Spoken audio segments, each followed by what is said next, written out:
പ്രതിഷേധം അക്രമത്തിന് വഴിമാറുമ്പോൾ മടിയിൽ കനമില്ലാത്തവന് വഴിയിൽ ഭയക്കേണ്ട കാര്യമില്ലെന്ന് പലവരും പറഞ്ഞിട്ടുണ്ട് മുൻ മുഖ്യമന്ത്രിയും പ്രതിപക്ഷ നേതാവുമായ ശ്രീ പിണറായി വിജയൻ. അങ്ങനെയെങ്കിൽ ഭൂലോകത്തെ ഏത് ഏജൻസി വന്നാലും നിരപരാധികളെ ഒരു പുല്ലും ചെയ്യാൻ കഴിയില്ലെന്ന് വ്യക്തം.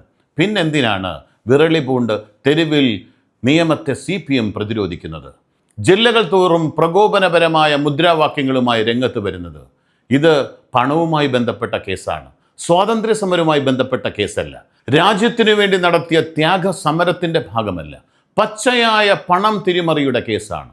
നിയമവാഴ്ച പുലരണമെന്ന് വിശ്വസിക്കുന്ന, ഭരണഘടനയുടെ ഉദാത്തതയിൽ വിശ്വസിക്കുന്ന CPM പുലർത്തേണ്ട നിലപാടാണോ ഈ തെരുവ് യുദ്ധങ്ങൾ എന്നതും പരിശോധിക്കണം. ന്യായവും നീതിയും പിന്തുടരുന്ന ഒരു സർക്കാരിന് ആരെയും ഭയക്കേണ്ടതില്ല. എന്നാൽ ജനക്ഷേമ പരിപാടികളിലൂടെ ഒളിപ്പിച്ചു കടത്തിയ എല്ലാ ഡീലുകളും വിചാരണ ചെയ്യപ്പെടുകയും വേണം. ഉർവശി ശാപം ഉപഹാരം എന്ന പേരിൽ പിണറായിക്കും ഗോവിന്ദനും ഈ പൂച്ചാണ്ടിയുടെ മറവിൽ പാർട്ടി അംഗങ്ങളുടെ രൂക്ഷ വിമർശനങ്ങൾക്ക് മൂക്കുകയറിടാം. അസുലഭമായ പിടിവള്ളിയാണിത് വന്നിരിക്കുന്നത്. പാർട്ടി ഘടകങ്ങളെ ഉത്തേജിപ്പിക്കാനും ഇത് മതി. ED റെയ്ഡുമായി യാതൊരു ബന്ധവുമില്ലാത്ത സവാർക്കറെ ഇവിടെ കൊണ്ടുവരുന്നു. മുഖ്യമന്ത്രിയുടെ ഫ്ലെക്സ് നശിപ്പിക്കുന്നു. അദ്ദേഹത്തിൻ്റെ ദില്ലി യാത്രയെ ദുർവ്യാഖ്യാനം ചെയ്യുന്നു.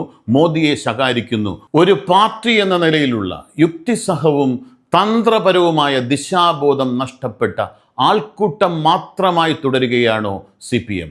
കേന്ദ്ര സർക്കാരും നിരുപാധികം നൽകിയ കനിവുകളുടെ കരങ്ങൾ പിൻവലിച്ചോ എന്ന് സംശയിക്കണം. മുൻ മുഖ്യമന്ത്രിയും പ്രതിപക്ഷ നേതാവുമായ പിണറായി വിജയന്റെ വസതിയിൽ എൻഫോഴ്സ്മെന്റ് ഡയറക്ടറേറ്റ് നടത്തിയ റെയ്ഡിനെ തുടർന്നുണ്ടായ സംഭവ വികാസങ്ങൾ ഒരു വലിയ ദേശീയ ചർച്ചയിലേക്ക് വീണ്ടും വിരൽ ചൂണ്ടുകയാണ്. കേരളത്തിലെ ചില ഭാഗങ്ങളിൽ, പ്രത്യേകിച്ച് തിരുവനന്തപുരത്ത് ദൃശ്യമായ അക്രമാസക്തമായ പ്രതിഷേധങ്ങൾ ഗൗരവതരമായ ചോദ്യങ്ങൾ ഉയർത്തുന്നു. ED ഉദ്യോഗസ്ഥർ, വനിതാ ഉദ്യോഗസ്ഥരടക്കം സഞ്ചരിച്ച വാഹനങ്ങൾക്ക് നേരെ CPIM പ്രവർത്തകർ നടത്തിയ ആക്രമണം ഒരു സാഹചര്യത്തിലും ന്യായീകരിക്കാൻ ആവില്ല.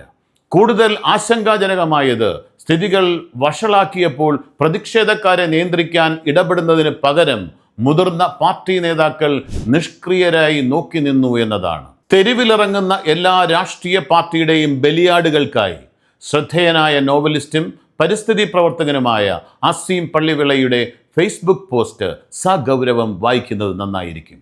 യുവാക്കളോടാണ്, ഒരു അനുഭവ കഥ പങ്കുവയ്ക്കുകയാണ്. ഏതാനും വർഷങ്ങൾക്ക് മുമ്പ് പെരിങ്ങമല മാലിന്യ പ്ലാന്റ് സമരത്തിൽ പ്ലാന്റ് വരരുത് എന്ന് പഞ്ചായത്ത് കമ്മിറ്റി പ്രമേയം പാസാക്കണമെന്ന് ആവശ്യപ്പെട്ട് നാടിനു വേണ്ടി നാട്ടുകാർ ഒന്നടങ്കം പഞ്ചായത്ത് ഉപരോധിച്ച ദിവസം പഞ്ചായത്തിലെ ഉദ്യോഗസ്ഥനില്ലാത്ത ഒരു സഖാവ് വന്ന് അടച്ചിട്ടിരിക്കുന്ന ഷട്ടർ തുറക്കാൻ ശ്രമിക്കുന്നു. ഞങ്ങൾ എതിർക്കുന്നു. ഉന്തും തള്ളുമായി അറസ്റ്റായി. 1-ാം പ്രതിയായി ഞാനും മറ്റ് 17 പേരും കേസിൽപ്പെട്ടു. കോടതി കയറി. രാവിലെ മുതൽ വൈകുന്നേരം വരെ കോടതി വരാന്തയിൽ കാത്തിരിപ്പ്. വീണ്ടും കേസ് മാറ്റിവെക്കും. അങ്ങനെ കോടതി കയറി ഇറങ്ങി മടുത്തുപോയ കാലം. സമരം അവസാനിച്ചു. ഒപ്പമുണ്ടായിരുന്ന ആയിരങ്ങൾക്കിടയിൽ കേസിൽപ്പെട്ട 17 പേരുടെയും പിന്നീടുള്ള അവസ്ഥ തിരക്കാൻ ആരുമുണ്ടായില്ല. അങ്ങനെ ഇരിക്കെ ഗൾഫിൽ ഒരു വിസ ലഭിക്കുന്നു. പക്ഷേ പാസ്പോർട്ട് എക്സ്പയറി ആയതിനാൽ പുതുക്കണം. അപേക്ഷ കൊടുത്ത് ഇൻ്റർവ്യൂ കഴിഞ്ഞു. അന്നേരം പാസ്പോർട്ട് ഓഫീസർ പറയുന്നു, നിങ്ങൾക്ക് നിലവിൽ പാലോട് സ്റ്റേഷനിൽ കേസുണ്ട്, അത് തീർക്കാതെ പാസ്പോർട്ട് ലഭിക്കില്ല. പിന്നെ കോടതിയിൽ നിരന്തരം കയറിയിറങ്ങി താൽക്കാലികമായി 1 വർഷത്തേക്ക് അനുവദിച്ച പേപ്പറുമായി ഒന്നിൽ നിന്നേ തുടങ്ങേണ്ടി വന്നു പാസ്പോർട്ടിന്. ആ പാസ്പോർട്ട് കയ്യിൽ കിട്ടാൻ അത്ര എളുപ്പമായിരുന്നില്ല.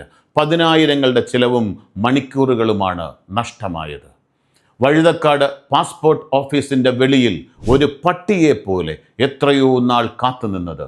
ഒടുവിൽ കിട്ടിയ പാസ്പോർട്ട് കോപ്പി കിട്ടിയ വിസയ്ക്ക് അയച്ചു കൊടുത്തപ്പോൾ 2 ദിവസം കഴിഞ്ഞ് വരുന്നു മെയിലിൽ മറുപടി, ക്രിമിനൽ കേസുള്ളതിനാൽ താങ്കൾക്ക് ഈ ജോലി നൽകാൻ സാധ്യമല്ല എന്ന്. പിന്നീട് മറ്റൊരു പ്രൈവറ്റ് ജോലിക്ക് ഇൻ്റർവ്യൂവിന് പോയപ്പോഴും നിലവിൽ കേസുണ്ടല്ലോ എന്നയാൾ എൻ്റെ ആധാറിൽ നോക്കി ചോദിച്ചു.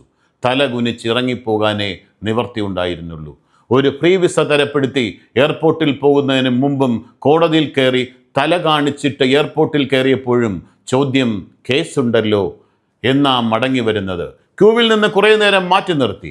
ഏറ്റവും ഒടുവിൽ ഫ്ലൈറ്റിൽ കയറ്റി. പ്രിയപ്പെട്ട കൗമാരക്കാരായ മക്കളെ, ഇന്ന് റോഡ് ഉപരോധിക്കാനും പൊതുമുതൽ നശിപ്പിക്കാനും ഇറങ്ങും മുമ്പ് നിങ്ങൾ ഓർക്കുക, നിരീക്ഷണ ക്യാമറകൾ സദാ നമ്മളെ വലയം ചെയ്തുകൊണ്ടിരിക്കുന്നു.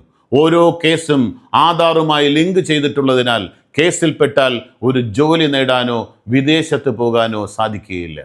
ഒരു ലോൺ എടുത്താൽ പോലും ജീവിക്കാനാവാത്ത സാഹചര്യമാണ്. എന്നെ പോലെ വിവിധ കേസിൽപ്പെട്ട അനേകം പേർ ദുഃഖിക്കുന്നത് പോലെ നാളെ നിങ്ങളും ദുഃഖിക്കാൻ ഇടവരുത്. പ്രതിഷേധമാകാം, പ്രകോപനപരവും അക്രമാസക്തവുമാകരുത്. ഒപ്പമുണ്ടായിരുന്നവരാരും കൂടെയുണ്ടാവില്ലെന്നും പിന്നീട് നല്ല കാലം നഷ്ടപ്പെടുത്തതിനെക്കുറിച്ചോർത്ത് ദുഃഖിക്കേണ്ടി വരാനിടയാകുമെന്നും പറയാതെ വയ്യ.